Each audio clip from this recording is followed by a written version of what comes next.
Hello students, we are doing science chapter 3 atoms and molecules. So in section 3.3 we'll study what is a molecule. So a molecule is a general a group of two or more atoms. अब atoms हमने देख लिया था कि सबसे smallest unit है ना. ये atoms एक दूसरे के साथ कंबाइन करके एक मॉलिक्यूल फॉर्म करते हैं, है ना, या आयन फॉर्म करते हैं. तो ये एक मॉलिक्यूल फॉर्म करते हैं that are chemically bonded together. अब एक दूसरे के साथ सिंगल एटम नहीं है, बहुत सारे एटम्स जॉइन हुए हैं, है ना, दो या दो से ज़्यादा ग्रुप ऑफ एटम्स जॉइन हुए हैं. तो ये ग्रुप ऑफ एटम एक दूसरे से अटैच कैसे होते हैं? ये group of atom chemical bond से एक दूसरे से अटैच होते हैं जो कि tightly held together by attractive forces. इनके बीच में स्ट्रॉन्ग अट्रैक्टिव फोर्सेस होते हैं. A molecule can be defined as the smallest particle of element और compound that is capable of independent existence. तो एटम तो इंडिपेंडेंट एग्जिस्ट नहीं कर सकता है ना, लेकिन मॉलिक्यूल इंडिपेंडेंटली एग्जिस्ट कर सकता है और सारी उसकी केमिकल प्रॉपर्टीज़ को शो करता है. उस सब्सटेंस की properties, physical and chemical both properties को शो करता है. Atom of the same element और different element can join together to form molecule. तो एटम्स जॉइन होके एक मॉलिक्यूल बनाते हैं. Molecules of elements, section 3.31. The molecules of element are constituted by same type of atoms, है ना. अब एक मॉलिक्यूल है तो वो सेम, जैसे आयरन का मॉलिक्यूल तो आयरन से ही बना होगा, आर्गन का है, हीलियम का, या जो भी एलिमेंट है वो सेम उसके अंदर उसी के मॉलिक्यूल्स रहेंगे, उसी के एटम्स रहेंगे, है ना, तब तो वो एलिमेंट होगा. But this is not the case with most of the non metals. For example, a molecule of oxygen consist of two atoms of oxygen, hence it is known as diatomic molecule. अब ये oxygen का जो molecule है ये singly exist नहीं करता, है ना, ये दो एटम्स को मिला के कंबाइन होके एक मॉलिक्यूल बनाता है. तो इट इज़ अ डायटोमिक, क्योंकि ये दो एटम्स को मिलके बन रहा है, इसलिए डायटोमिक. अगर एक और ऑक्सीजन ऐड हो जाता है तो ये ओजोन बनाता है, इट इज़ अ ट्राइएटोमिक, है ना. तो ये पॉलीएटोमिक हो सकते हैं. पॉलीएटोमिक यानी तीन से ज़्यादा, तो ये हो जाते हैं पॉलीएटोमिक. मोनोएटोमिक यानी जिसमें सिर्फ सिंगल एटम एग्जिस्ट कर सकता है. The number of atom constitute a molecule known as its atomicity. यानी ऑक्सीजन की एटोमिसिटी क्या है? 2 और 3, दोनों ही ऑक्सीजन की एटोमिसिटी है. वहीं आर्गन और हीलियम की क्या है? ये 1 है.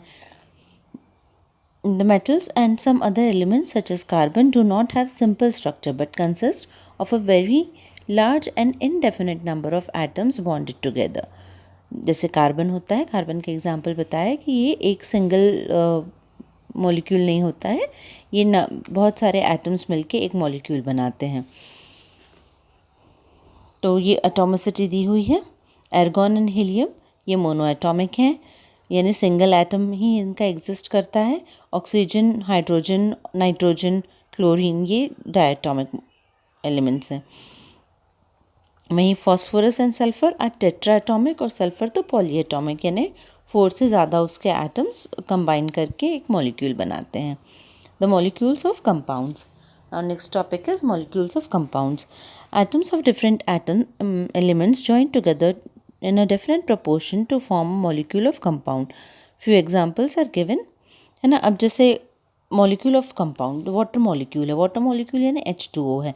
तो कंबाइनिंग एलिमेंट्स क्या है? हाइड्रोजन एंड ऑक्सीजन, और उसका रेशियो बाय मास कितना होता है? 1:8. इसका मास जो दिया हुआ था, हमने मास, एटॉमिक मास पढ़ा है.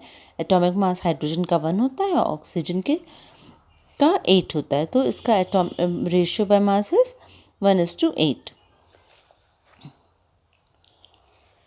नाउ अमोनिया का NH3 है, इसका ratio by mass nitrogen and hydrogen का 14:3. कार्बन डाइऑक्साइड का, कार्बन एंड ऑक्सीजन, इसका ratio by mass is 3:8. Now activity 3.2. इसमें क्या किया है? देखो, ये टेबल हम लोग को रेफ़र करना है. इसमें एलिमेंट्स दिए हुए हैं, है ना. H2O का हम पढ़ रहे हैं कि H2O का रेशियो क्या होता है ना, एटॉमिक मास कैसा होता है, और फिर उसका ratio atomic mass upon atomic mass ratio upon atomic मास, है ना, और सिंपल रेशियो क्या होता है. तो फर्स्ट एलिमेंट दिया है हाइड्रोजन. हाइड्रोजन का रेशियो बाय मास इज़ 1, मतलब मास जो उसका एटॉमिक मास होता है इज़ 1.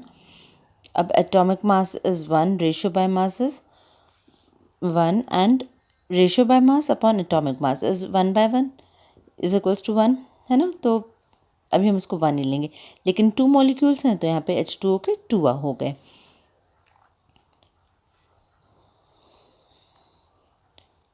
इन दिस ऑक्सीजन के केस में रेशियो बाय मास कितना है इसका, 8 है।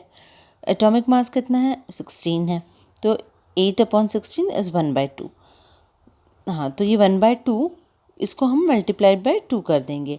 क्यों मल्टीप्लाइड बाय 2 कर देंगे, क्योंकि और इसमें भी ऊपर वाले केस में भी हम हाइड्रोजन को भी, क्योंकि यहाँ पे 1/2 है ना, इसलिए इसको कंप्लीट फॉर्म में लाने के लिए मल्टीप्लाइड बाय 2 कर देंगे। ऊपर भी हाइड्रोजन वाले को भी हम मल्टीप्लाइड बाय 2 कर देंगे। तो will get simplest ratio is 2:1।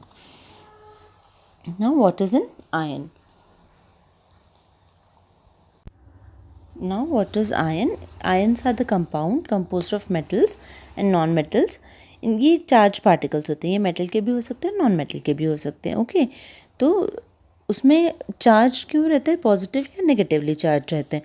तो जो नेगेटिवली चार्ज रहते हैं वो तो कहलाते हैं anion and the positively charge are called cation. For example sodium chloride NaCl, its consistent particle are positively charge. तो सोडियम आयंस तो है ये पॉजिटिवली चार्ज है, chlorine ions are negatively charge. Negatively charge को हम कैटायन कह रहे हैं और नेगेटिवली चार्ज को हम एनायंस कहते हैं और पॉजिटिवली चार्ज को कैटायन कहते हैं। A group of atoms carrying charge is known as polyatomic ions. We shall learn more about the formation in next chapter. ठीक है, अब calcium oxide, calcium and oxide ratio by mass is 5:2। ये इसका example दिया हुआ है कि कैसे उसका कॉन्स्टिट्यूएंट एलिमेंट्स क्या है और उसका रेशियो बाय मास क्या है। Now writing chemical formula. Chemical formula क्यों लिखा जाता है, ताकि हम उसका इतना बड़ा फार्मूला लिखने से अच्छा कॉपर सल्फेट तो CuSO4 लिख दिया है ना, कैल्शियम ऑक्साइड तो ClO लिख दिया। So this is the simple way, hydrochloric acid is HCl। तो हम बड़े बड़े फार्मूलेज को सिंपल शॉर्ट में लिखने के लिए हम ये फार्मूलाज यूज़ करते हैं। Now the combining power capacity of element. हाँ, तो अब इन केमिकल फार्मूले को लिखने के लिए हमें उसकी वैलेंसी पता होनी चाहिए। Valency can be used. Valency क्या है, आउटर मोस्ट इलेक्ट्रॉन में उसकी कितने इलेक्ट्रॉन्स ज़्यादा हैं या कितने एक्स्ट्रा आयंस हैं, है ना। तो that is the combining capacity, that is the valency.